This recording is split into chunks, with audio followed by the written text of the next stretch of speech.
الحمدللہ کفا والصلاة والسلام علی من اصطفیٰ اما بعد فاعوذ باللہ من الشیطان الرجیم بسم اللہ الرحمن الرحیم انا انزلنا الیک الذکر لتبین للناس صدق اللہ العظیم۔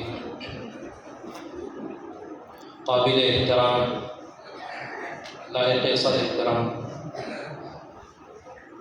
بانی و ناظم مدرسہ دعوت الحق حافظ علی اشاعتی صاحب، مدرسہ اعلیٰ کے اساتذہ کرام، محلے کے سرپرست حضرات، مدرسہ دعوت الحق کا مسابقہ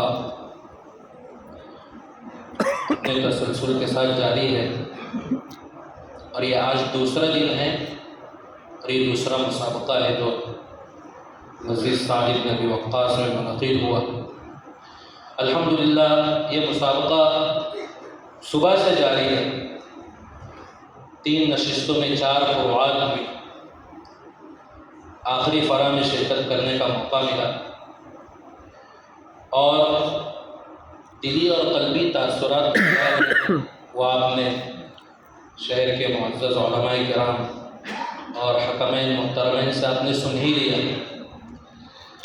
البتہ میں بھی ان کے شانہ بشانہ یہ کہنا چاہوں گا کہ آج ان طلباء کی تقریر سن کر میں دارالعلوم دیوبند میں پڑھا تو نہیں ہوں، البتہ میرا اپنا مادر علمی یاد آ گیا کہ یہ مدرسہ دعوت الحق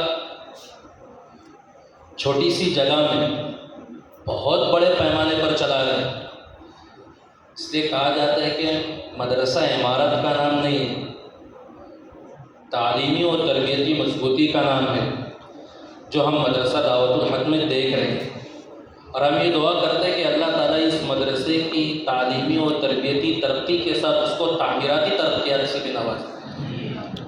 بہت خوش ہوا میں یہاں پر حاضر ہو کر، طلباء نے جوش و خروش کے ساتھ طارق ابن زیاد کی یاد تازہ کروا دی، کسی نے جعفر طیار کی یاد تازہ کروا دی، اور نہ جانے کتنے مقررین آگے بنیں گے، اللہ ان کو بنائے۔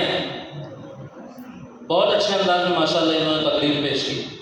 میں ان طلباء سے یہ کہوں گا کہ اس فن میں اور محنت کریں، اور محنت کریں۔ آج جس دور سے ہم لوگ گزر رہے ہیں یہ فتنوں کا دور ہے، ہر اعتبار سے مسلمان پریشان حال ہے، حکومتی اعتبار سے ہم دیکھ رہے ہیں مختلف قسم کے غیر منصفانہ قانون ہم پر تھوپے جا رہے ہیں، اور ان سے لڑنے کے لیے ہمارے پاس ایک نہیں کئی ذرائع ہیں جہاں ہم ان سے ہاتھا پائی کر سکتے ہیں۔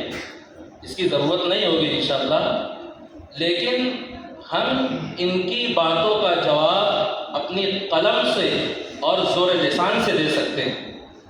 میں ان طلباء سے کہوں گا کہ آپ اپنے آپ کو اتنا زبردست مقرر بنائیے کہ آپ کے ایک ایک الفاظ سے ایوان حکومت ڈرنے لگ جائے۔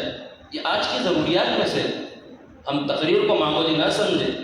کہتے ہیں نا جو دکھتا ہے وہ بکتا ہے، آپ دکھائیے اپنے آپ کو، لوگ خریدیں گے آپ کو۔ خریدنے کا مطلب آپ کو منظر عام پر لائیں گے لوگ، آپ اپنے آپ کو ایسا بنائیے۔ اتنے زبردست اساتذہ آپ کو مہیا ہوئے، اتنے عظیم بانی آپ کو مہیا ہوئے، ہر اعتبار سے وہ عظیم ہے ماشاءاللہ، آپ کو مہیا ہوئے، ہمیں اس کی قدر کرنی چاہیے۔ آپ نے سنا بھی جن کے کردار سے آتی ہے صداقت کی مہک، جن کی تدریس سے پتھر بھی پگھل سکتے ہیں، آپ کو ایسے اساتذہ مہیا ہوئے ہیں، تو ہمارے لیے یہ قابل توجہ بات ہے کہ ہم ان اساتذہ کی پیروی کرتے ہوئے ان کے شانہ بشانہ چلیں، ان سے مشورہ لیتے ہوئے ہم اپنی مافی ضمیر کس طریقے سے ادا کر سکتے ہیں، ہم اس میں آگے بڑھیں اور دنیا کو بتائیں کہ ہم ابھی زندہ ہیں، مرے نہیں ہیں۔ ہماری کمزوریوں کو ہماری بزدلی نہ سمجھو، ہماری خاموشیوں کو بزدلی نہ سمجھو، وقت پڑا تو ہر اعتبار سے تمہارا مقابلہ کر لیں گے۔ تو آپ جو مقررین طلبہ ہیں ان سے میں درخواست کرتا ہوں کہ آپ اس مقابلے کے لیے تیار رہیں۔ بہت سارے علماء اس دنیا سے گئے، کیسے گئے؟ آپ بھی بنیں گے، ہم بھی انشاءاللہ آئندہ چل کر اللہ ہمیں کچھ بنائے گا، کوئی اشرف علی تھانوی بنے گا، کوئی حسین احمد مدنی بنے گا، تو ہمیں نا امیدی کا شکار نہیں ہونا ہے، ہمیں اپنے حوصلوں کو پست نہیں ہونے دینا ہے، بلند حوصلے سے کام لے کر ہماری تعلیمی زندگی اور تربیتی زندگی کو آگے بڑھانا ہے۔ وہ طلبہ بھی بہت سارے ہیں جن کے مسابقے میں نام نہیں ہے، ان سے میں کہوں گا کہ وہ غور کریں کہ کیوں ہمارا نام نہیں ہے مسابقے میں۔ ضروری تو نہیں ہے کہ سبھی آ جائیں، اور ایسا بھی نہیں کہ کوئی نہ آئے ورنہ مسابقہ ہی نہیں ہوگا۔ تو ہر ایک طالب علم جو اس مسابقے میں شرکت نہیں کر سکے ان کو اپنی کمزوریوں پر غور کرنا چاہیے، کوشش کرنی چاہیے کہ جو ہمارے ساتھی اتنے آگے بڑھ گئے ہیں ہم ان کے شانہ بشانہ کھڑے ہوں اور ہم ان کو پیچھا کر وَفِي ذَلِكَ فَلْيَتَنَافَسِ الْمُتَنَافِسُونَ۔ المعاصرہ اصل المنافرہ، اس میں تو ہوتا ہی ہے، تو چلا دینے میں اپنے کو بھی تھوڑا سا کوئی بات نہیں، ان سے آگے بڑھ کر محنت کرنی اپنے دوسرے ساتھیوں سے۔ صبح بھی یہاں پر مسابقہ ہوا الحمدللہ دینیات کا، دینیات کے تعلق سے میں سرپرستوں کو ایک بات کہنا چاہوں گا کہ ہم کوشش کریں کہ ہمارے بچے جو 2 سال 4 سال 6 سال کی عمر میں چل رہے ہیں، بچپن کی عمر میں چل رہے ہیں، ہم ان کو مسجدوں سے جوڑے رکھیں، اس طریقے سے مکاتب اسلامیہ اور مدارس اسلامیہ سے ان کا تعلق مضبوط رکھیں۔ صرف ہم نام کے مسلمان نہ بنائیں اپنے بچوں کو، ہم اپنے بچوں کو کام کا مسلمان بنائیں۔ آج انسانوں کے عقائد، ہم مسلمانوں کے عقائد کو محفوظ رکھنے کے لیے یہ مکاتب اسلامیہ بہت ضروری ہے۔ ہم پڑھتے ہیں، ہم کو پڑھایا جاتا ہے آمنت باللہ و ملائکتہ و کتبہ، سارے عقائد ہم کو سکھا دیے جاتے ہیں۔ اگر بچپن سے ہمارے بچوں کے دلوں میں یہ بات آ گئی کہ اللہ ایک ہے تو کبھی وہ فتنہ ارتداد کا شکار نہیں ہو سکتا۔